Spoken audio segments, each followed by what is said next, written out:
राधे राधे, हरे कृष्णा, श्री शिवाय नमस्तभ्यम। प्रिय भक्तजनों, आज अधिक मास का सोमवार है और अमावस्या तिथि है। इस दिन को सोमवती अमावस्या के नाम से जाना जाता है। प्रिय भक्तजनों, अधिक मास की अमावस्या और वो भी सोमवार का दिन, ये बहुत ही दुर्लभ संयोग है।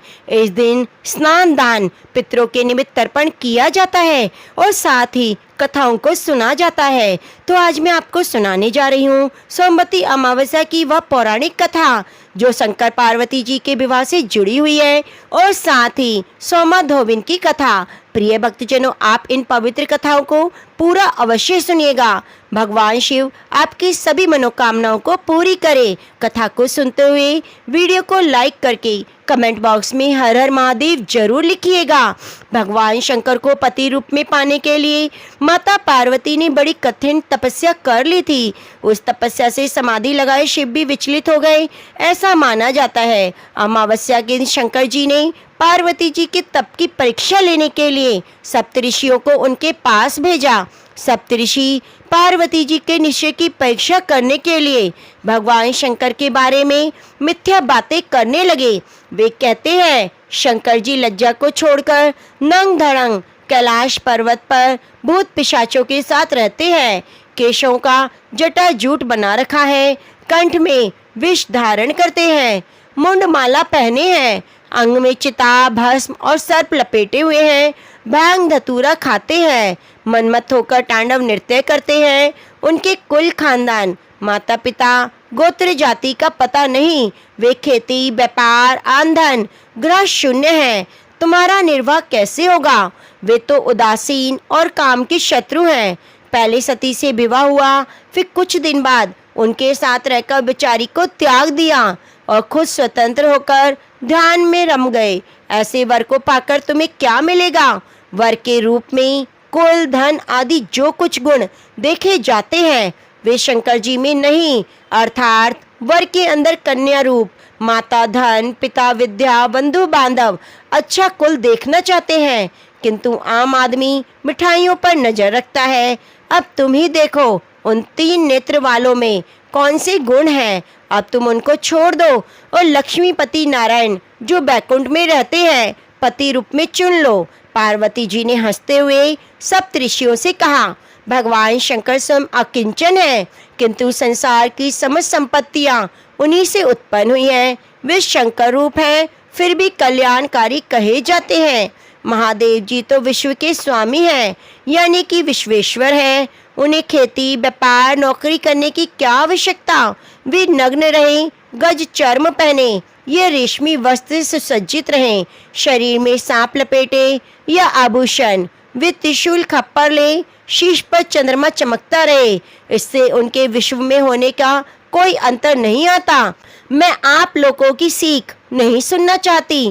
कृपया आप लोग अपने स्थान को पधारें। मैं शंकर जी के सिवाय किसी और को अपना पति नहीं बनाऊंगी। यह सुनकर सप्तऋषि पार्वती जी की जय जयकार करने लगे और उन्हें अटल सुहाग का वरदान देकर शंकर जी के पास चले गए। वहां आकर उन्होंने पार्वती जी की परीक्षा का पूरा विवरण सुनाया। यह सुनकर भगवान शंकर बहुत प्रसन्न हुए। सप्तऋषियों को यह कहकर राजा हिमालय के पास भेजा कि वे पार्वती जी को घर लाकर विवाह की तैयारी करें। सप्तऋषियों ने शंकर जी का समाचार राजा हिमालय को सुनाया। राजा हिमालय अपनी पत्नी अन्य स्वागन स्त्रियों के साथ सज धज कर नाचते गाते हुए पार्वती जी के पास गए और उन्हें अपने घर ले आए। राजा हिमालय के घर नित्य उत्सव होने लगे, खुशियां मनाई जाने लगी, मिठाइयां बांटी जाने लगी। इस दिन पीपल का वृक्ष लगाने से सद्गति मिलती है। संतान प्राप्ति के लिए नीम गुड़हल अश्वगंधा का पेड़ लगाना चाहिए।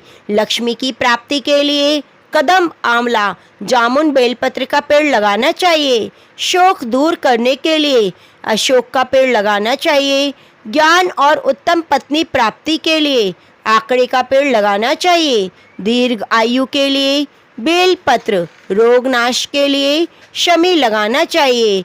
तो प्रेम से बोलिए, शिव शंकर महादेव की जय, माँ गौरा पार्वती की जय। अब आइए सुनते हैं सोमवती अमावस्या की प्रमुख कथा। इस कथा को सुनने मात्र से ही हमें अमावस्या व्रत का पूर्ण फल प्राप्त हो जाता है। एक साहूकार के 7 बेटे, 7 बहू और एक बेटी थी। साहूकार के घर एक जोगी भिक्षा मांगने आता। जोगी को साहूकार की बहू भिक्षा देती तो वह ले लेता, लेकिन जब बेटी देती तो वह भिक्षा नहीं लेता। कहता, बेटी सुहागन तो है, लेकिन इसके भाग्य में दुहाग लिखा है। यह बात सुनकर बेटी को चिंता होने लगी। उसका शरीर कमजोर होने लगा। उसकी माँ ने पूछा, बेटी तुम इतने दिनों इतनी कमजोर दिखाई देती हो। तब उसने बताया, एक जोगी भिक्षा मांगने आता है, जो कहता है बेटी तू सुहागन है, लेकिन इसके नसीब में तो दुख लिखा है। यह बात सुनकर उसकी माँ ने कहा, मैं कल सुनूंगी। अगले दिन जब वह जोगी भिक्षा लेने आया तो उसकी माँ छुपकर बैठ गई। जब बेटी भिक्षा देने लगी तो जोगी ने फिर वही बात बोली। इतना सुनकर उसकी माँ बाहर निकल आई। बोली, एक तो हम तुम्हें भिक्षा देते हैं और ऊपर से तुम हमें गाली देते हो। तब जोगी बोला, मैं गाली नहीं देता, जो सच है वही बोलता हूँ, जो इसके भाग्य में लिखा है वही कहता हूँ। माँ ने जोगी से कहा, तुम्हें यह पता है कि इसके भाग में दुख लिखा है, तो यह भी बता दो कि यह कैसे दूर होगा। तब जोगी बोला, 7 समुंदर पार एक सोना धोबिन रहती है, जो सोमवती अमावस्या का व्रत करती है। अगर वह आकर अपना फल दे दे तो निवारण हो सकता है, नहीं तो विवाह होकर भी इसके पति को सर पर डस लेगा। यह बात सुनकर माँ बहुत रोने लगी और सोना धोबिन की तलाश में जाने लगी। चलते चलते रास्ते में तेज धूप पड़ने लगी। साहूकारिन एक पीपल के पेड़ के नीचे बैठ गई। उस पीपल के पेड़ में एक गरुड़ पक्षी का घोंसला था, जिसमें गरुड़ का छोटा बच्चा रहता था। साहूकारनी को घोंसले के पास एक सर्प जाता दिखाई दिया, तो उसने उस गरुड़ के बच्चे को बचाने के लिए उस सांप को मारकर ढाल के नीचे रख दिया। जब गरुड़ पक्षी आए तो घोंसले के पास खून देखकर क्रोधित हो गए और साहूकारनी को चोंच मारने लगे। तब साहूकारनी बोली, मैंने तो तुम्हारे बच्चों की जान बचाई है। यह सर्प तुम्हारे बच्चों को डसने वाला था, मैंने इसे मारकर गिरा दिया। गरुड़ ने सर्प की ओर देखकर कहा, तुमने हमारे बच्चे की जान बचाई है, अब तुम्हें जो मांगना है मांग लो। तब साहूकारनी बोली, मुझे 7 समुंदर पार सोना धोबिन के घर छोड़कर आओ।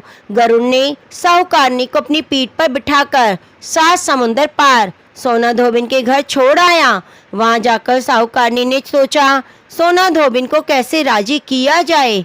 सोना धोबिन के 7 बेटे बहू थे। 7 बहुएं काम को लेकर रोज लड़ाई करती और काम भी नहीं करती। रात को जब सो जाते तो साहूकारनी सोना धोबिन के घर जाती और घर का सारा काम करती।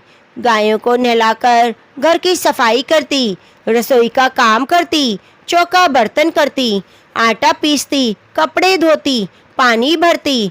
दिन होने से पहले चली जाती।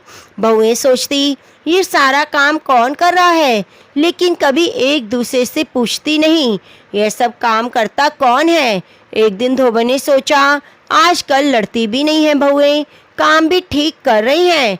तो बहुओं ने कहा, सासू जी, काम तो हमें ही करना है, चाहे हम लड़कर करें या राजी से करें, इसलिए लड़ाई करने का क्या फायदा। सोना धोबी ने सोचा, आज देखा जाए कौन सी बहू काम करती है और वह रात को सोई नहीं। उसने देखा रात को एक स्त्री आई और पूरा काम करके जाने लगी। तो सोना धोबिन ने बोला, तुम कौन हो, तुम्हें ऐसे काम करने की क्या जरूरत, तुम इतना काम क्यों कर रही हो।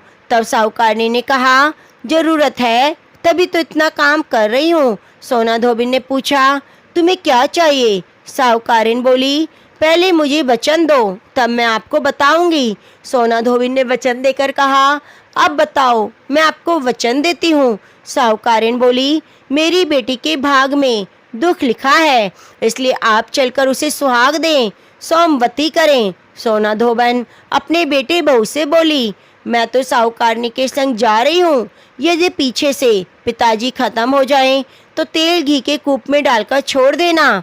फिर दोनों जनी साहूकारिन के घर चल दी। जब साहूकार की बेटी का ब्याह होने लगा तो दूल्हा फेरों पर बैठ गया। सोना धोबिन दूल्हे के घुटने के पास कच्चा करवा रख देती है, उसमें दूध डाला और तात का तार लेकर बैठ गई। थोड़ी देर बाद सांप दूल्हे को डसने के लिए आया। सोना धोबिन ने करवा आगे रखा और तार से बांध दिया, लेकिन दूल्हा डर के मारे मर गया। तब सोना धोबिन ने टीके में से रोली निकाली, मांग से सिंदूर निकाला, आंख में से काजल निकाला और मेहंदी निकालकर छोटी उंगली से छींटे मारे और बोली, मैंने आज तक जितनी भी सौंबती करी उनका फल साहूकार की बेटी को लग जाए। आगे जो मैं सौंबती करूं वह मेरे बेटे को लगे। इतना कहते ही दूल्हा जीवित हो गया और जब सौंबती की जय जय बोलने लगे, सोना धोबिन वापस जाने लगी। तब साहूकारिन बोली, तुमने मेरे जमाई को नया जीवन दान दिया, इसलिए कुछ भी मांगो। वह बोली, मुझे कुछ नहीं चाहिए, सिर्फ एक हांडी दे दो। वह हांडी लेकर चल दी। रास्ते में सौंबती आई तो हांडी की 108 परिक्रमा लगाकर पीपल के पेड़ के नीचे गाड़ कर घर आ जाती है। घर आकर देखती है उसका पति मरा हुआ है, तेल और घी के कूप में पड़ा है। तब वह टीके में से रोली निकालती है, मांग में से सिंदूर, आंख में से काजल और मेहंदी निकालकर छोटी उंगली से छींटे दिए और बोली, मैंने रास्ते में सौंबती की, उसका फल मेरे पति को लगे। इतना कहते ही उसका पति उठकर बैठ गया। घर का ज्योतिष आया, बोला कि जजमान, सोमवती अमावस्या को मेरे लिए क्या दक्षिणा है। सोना धोबिन बोली, मुझे तो सौंबती रास्ते में आई, कुछ भी नहीं किया, जो कुछ किया वे सब पीपल के नीचे गाड़ दिया। ज्योतिष ब्राह्मण ने जाकर खोदकर देखा तो 108 और 13 सोने के चक्कर मिले। ज्योतिष ब्राह्मण सबको घर ले आया, बोला, ऐसी फेरी की है और मुझे बोल दिया, कुछ भी नहीं किया।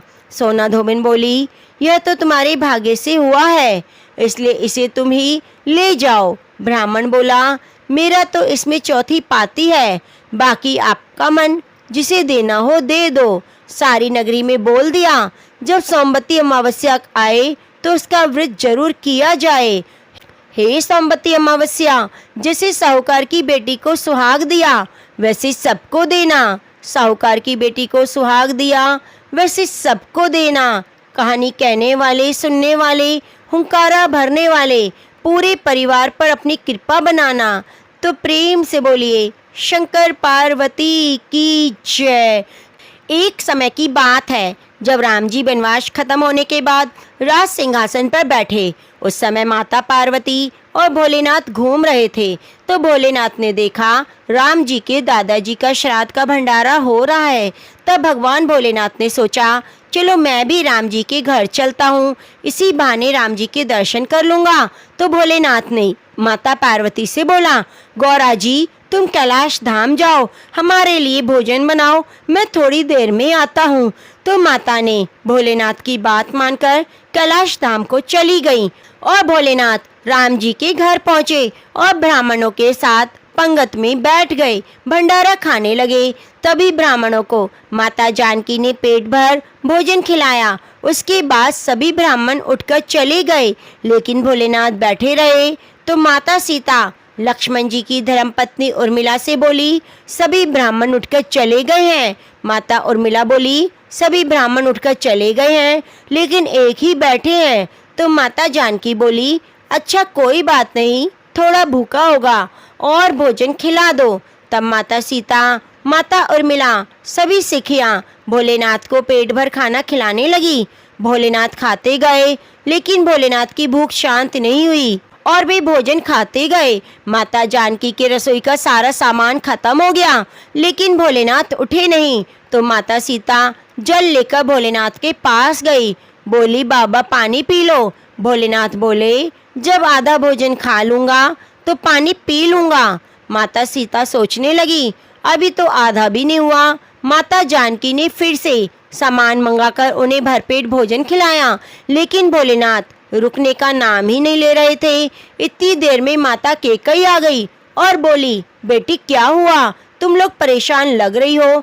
तो माता जानकी बोली, हे माता, सभी ब्राह्मण उठकर चले गए, लेकिन एक यही बचे हैं जो उठने का नाम नहीं ले रहे, मैं क्या करूं। तो माता केकई ने फिर से सामान मंगाया। इतने में भोलेनाथ ने आवाज लगाई, लेते आओ माता, लेते आओ। बहुत जोर की भूख लगी है। तो माता जानकी जी बोली, बाबा अभी तो आटा सना है, थोड़ी पूरी पका लूं, फिर लेकर आती हूँ। भोलेनाथ बोले, बेटा आटा ही लेती आओ। अब तो भोलेनाथ ने सारा आटा, दाल, चावल रसोई घर में आने से पहले ही खत्म कर देते। माता सीता हार कर दौड़ी दौड़ी राम जी के पास गई। तो राम जी बोले, क्या हुआ? जानकी जी इतनी परेशान क्यों हो? माता सीता बोली, सभी ब्राह्मण उठकर चले गए हैं, केवल एक ब्राह्मण बैठा है जो भंडार खाली कर रहा है। राशन मंगवा कर लाओ। तो रसोई में जाने से पहले ही बोरियों को खा जाता है। तो राम जी बोले, चलो मैं देखता हूँ कौन ऐसा है। राम जी गए, देखते ही पहचान गए, यह तो मेरे भोलेनाथ हैं। राम जी ने मन ही मन भोलेनाथ को प्रणाम किया और बोले, जानकी इनको कोई नहीं खिला सकता, इनको तो अन्नपूर्णा ही खिला सकती है। राम जी ने मन ही मन माँ पार्वती को बुलाया। तब माँ पार्वती जी प्रकट होकर बोली, क्या हुआ राम जी, आपने मुझे याद किया? तो राम जी बोले, माता ये बाबा तो उठने का नाम ही नहीं ले रहे, जरा देखिए तो। माता पार्वती जी बोली, इन्होंने तो कहा था पार्वती तुम कैलाश पर खाना बनाओ, हम दोनों साथ खाएंगे, और स्वामी स्वयं यहाँ पर खा रहे हैं। माता पार्वती जी बोली, मैं देखती हूँ, रुको। और माता जी ने एक लड्डू भोलेनाथ की थाली में रख दिया। भोलेनाथ उस लड्डू को खाने लगे। अब तो भोलेनाथ खाते गए, लेकिन लड्डू खत्म ही नहीं हो। भोलेनाथ ने सोचा, यह लड्डू खत्म नहीं हो रहा, यह तो जाना पहचाना लड्डू लग रहा है। भोलेनाथ ने सोचा, ये कौन सा लड्डू माता सीता उन्हें खिला रही है। तब उन्होंने नजर उठाकर माता सीता को देखना चाहा। तब सामने माथे पर लाल बिंदी लगाए स्वयं माँ अन्नपूर्णा पार्वती खड़ी थी। माता बोली, और कितने लड्डू रख दूं स्वामी? पार्वती जी को देखते ही भोलेनाथ बोले, बस हो गया, मेरा पेट भर गया। भोलेनाथ उठ गए और सीताराम जी ने भोलेनाथ और माँ पार्वती का बहुत आदर सत्कार किया। तब भोलेनाथ और माँ पार्वती ने प्रसन्न होकर माँ जानकी को अखंड सौभाग्यवती होने का वरदान दिया और दोनों अंतर ध्यान हो गए। तो प्रेम से बोलिए, शंकर पार्वती की जय। प्रिय भक्तजनों, अब आइए सुनते हैं भागवत गीता महात्म्य का 15वां अध्याय, जो हमें अधिक मास में जरूरी सुनना चाहिए। आप सभी भक्तों से निवेदन है, कथा को सुनते हुए आप वीडियो को लाइक जरूर कीजिएगा और कमेंट बॉक्स में हरे कृष्णा जरूर लिखिएगा। भगवान श्री कृष्ण आपके पितरों को गोलोक धाम में वास दे, इसलिए कमेंट में हरे कृष्णा ओम नमो भगवती वासुदेवाय जरूर लिखिएगा। प्रेम से बोलिए, कृष्ण भगवान की जय। श्रीमद् भागवत गीता की जय। श्री महादेव जी कहते हैं, पार्वती अब गीता की 15वें अध्याय का महात्म्य सुनो। गौड़ देश में कृपाण नरसिंह नाम का एक राजा था, जिसकी तलवार की धार से युद्ध में देवता भी परास्त हो जाते थे। उनका बुद्धिमानी सेनापति शस्त्र और शास्त्र की कलाओं का भंडार था।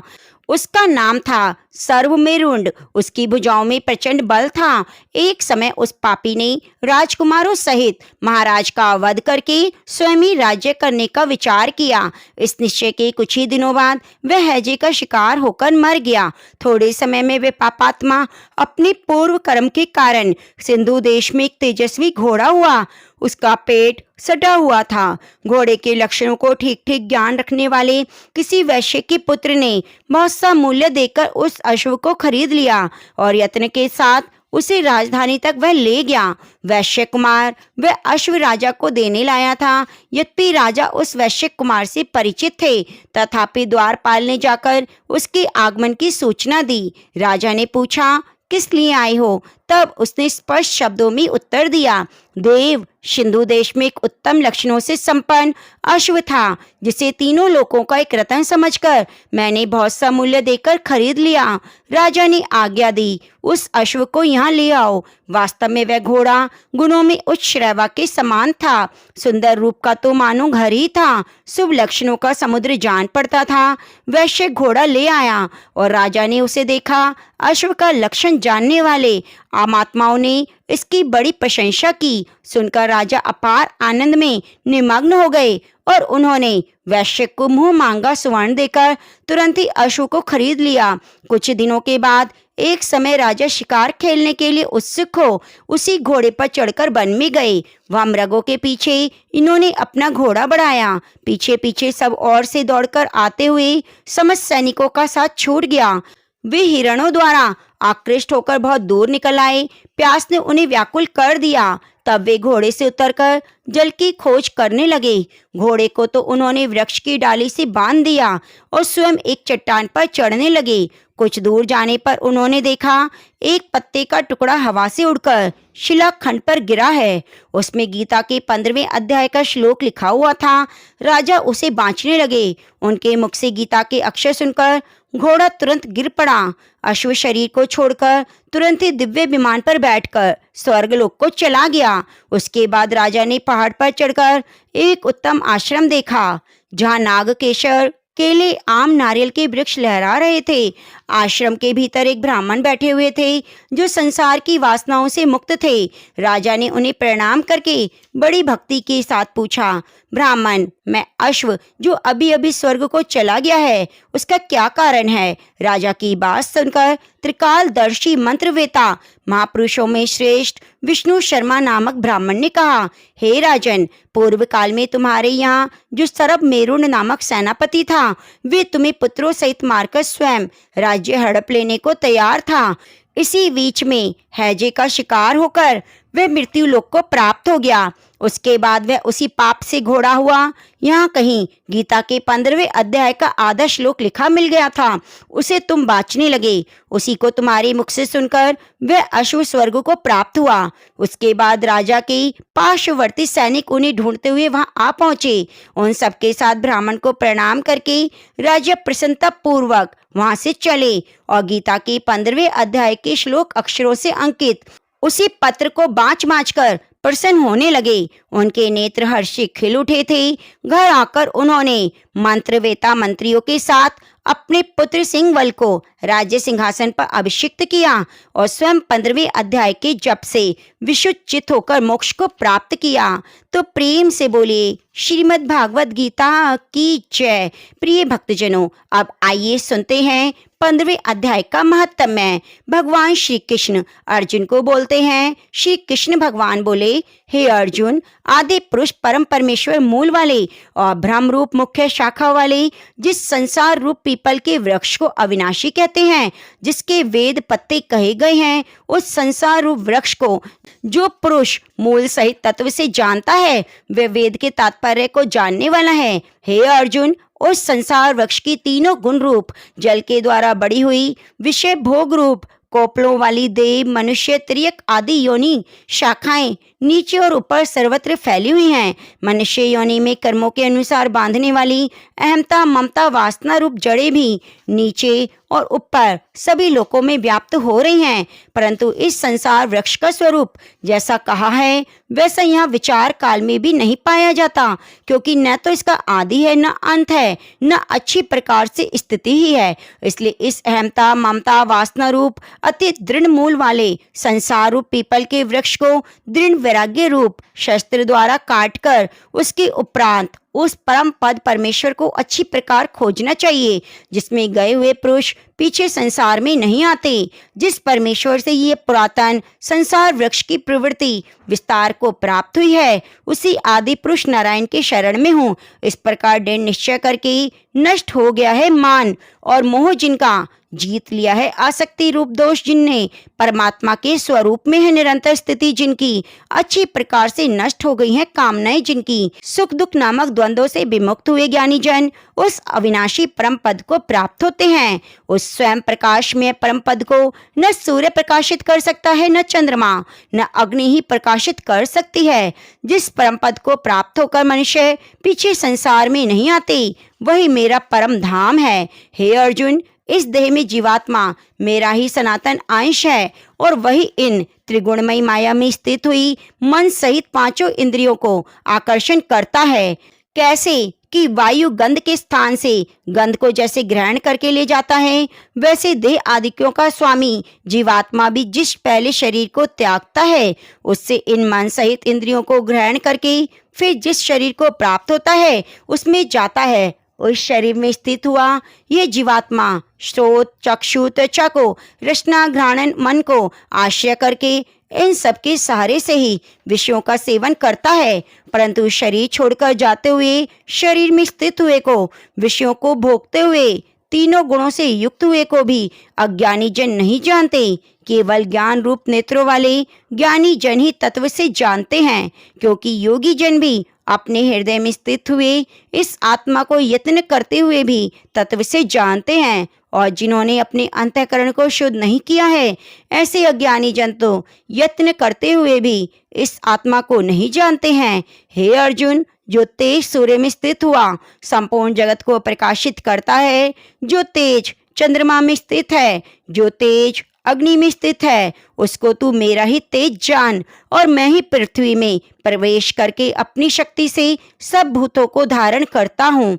रस स्वरूप अमृत में चंद्रमा होकर संपूर्ण औषधियों को, वनस्पतियों को पुष्ट करता हूँ। मैं ही सब प्राणियों के शरीर में स्थित हुआ वैश्वानर अग्नि रूप होकर प्राण और अपान से युक्त हुआ चार प्रकार के अन्न को पचाता हूँ। मैं ही सब प्राणियों के हृदय में अंतर्यामी रूप में स्थित हूँ, और मेरे से ही स्मृति, ज्ञान और अपोहन होता है। सब वेदों द्वारा मैं ही जानने योग्य हूँ, और वेदांत का कर्ता, वेदों को जानने वाला भी मैं ही हूँ। हे अर्जुन, इस संसार में नाशवान, अविनाशी भी ये दो प्रकार के पुरुष हैं। उनमें संपूर्ण भूत प्राणियों के शरीर तो नाशवान और जीवात्मा अविनाशी कहे गए हैं। उन दोनों से उत्तम पुरुष तो अन्य ही हैं कि जो तीनों लोकों में प्रवेश करके सबका धारण पोषण करता है। अविनाशी परमेश्वर परमात्मा ऐसा कहा गया है, क्योंकि मैं नाशवान जड़ वर्ग क्षेत्र से सर्वथा अतीत हूँ, माया में स्थित अविनाशी जीवात्मा से उत्तम हूँ, इसलिए लोक में और वेद में भी पुरुषोत्तम नाम से प्रसिद्ध हूँ। हे भारत, इस प्रकार तत्व से जो ज्ञानी पुरुष मेरे को पुरुषोत्तम जानता है, वह सर्वज्ञ पुरुष सब प्रकार से निरंतर मुझ वासुदेव परमेश्वर को भजता है। हे निष्पाप अर्जुन, ऐसे यह अति रहस्य युक्त गोपनीय शास्त्र मेरे द्वारा कहा गया, इसको तत्व से जानकर मनुष्य ज्ञानवान और कृतार्थ हो जाता है, उसको और कुछ भी जानना शेष नहीं रह जाता। इस प्रकार अध्याय में भगवान ने अपना परम गोपनीय प्रभाव भली प्रकार से कहा है। जो मनुष्य उक्त प्रकार से भगवान को सर्वोत्तम समझ लेता है, फिर उसका मन एक क्षण भी भगवान के चिंतन का त्याग नहीं कर सकता, क्योंकि जिस वस्तु को मनुष्य उत्तम समझता है उसी में उसका प्रेम होता है, और जिसमें प्रेम होता है उसी का चिंतन होता है। अतएव सबका मुख्य कर्तव्य है कि भगवान के परम गोपनीय प्रभाव को भली प्रकार समझने के लिए नाशवान क्षणभंगुर संसार की आसक्ति का सर्वथा त्याग करके परमात्मा के शरण होकर भजन और सत्संग की विशेष चेष्टा करें। तो प्रेम से बोलिए श्रीमद् भागवत गीता की जय, पुरुषोत्तम मास की जय, पुरुषोत्तम भगवान की जय। श्री कृष्ण गोविंद हरे मुरारी, हे नाथ नारायण वासुदेवा, हे नाथ नारायण वासुदेवा, हे नाथ नारायण वासुदेवा। कृष्णाय वासुदेवाय हरे परमात्मने प्रणतः क्लेशनाशाय गोविंदाय नमो नमः। कृष्णाय वासुदेवाय हरे परमात्मने प्रणतः क्लेशनाशाय गोविंदाय नमो नमः। कृष्णाय वासुदेवाय हरे परमात्मने प्रणतः क्लेशनाशाय गोविंदाय नमो नमः। कृष्णाय वासुदेवाय हरे परमात्मने प्रणतः क्लेशनाशाय गोविंदाय नमो नमः। जय जय राधा जय जय श्याम, जय जय श्री वृंदावन धाम। जय जय राधा जय जय श्याम, जय जय श्री वृंदावन धाम। जय जय राधा जय जय श्याम, जय जय श्याम, जय जय राधा जय जय श्याम, जय जय श्री वृंदावन धाम। कुंज बिहारी हरिदास बोलो, कुंज बिहारी हरिदास। राधा बल्लभ श्री हरिवंश बोल, राधा बल्लभ श्री हरिवंश। प्रिय भक्तजनों, उम्मीद करती हूँ आपको हमारे द्वारा सुनाया गया श्रीमद् भागवत गीता का पाठ बहुत ही अच्छा लगा होगा और आपके पुण्य को बढ़ाने वाला होगा। यदि आपको अच्छा लगा है तो कृपया चैनल पर बने रहिएगा और इसके लिए चैनल को सब्सक्राइब कर लीजिए और बगल में बनी घंटी को जरूर दबा लीजिए। कमेंट बॉक्स में एक बार अपनी हाजिरी जरूर लगाइए। धन्यवाद।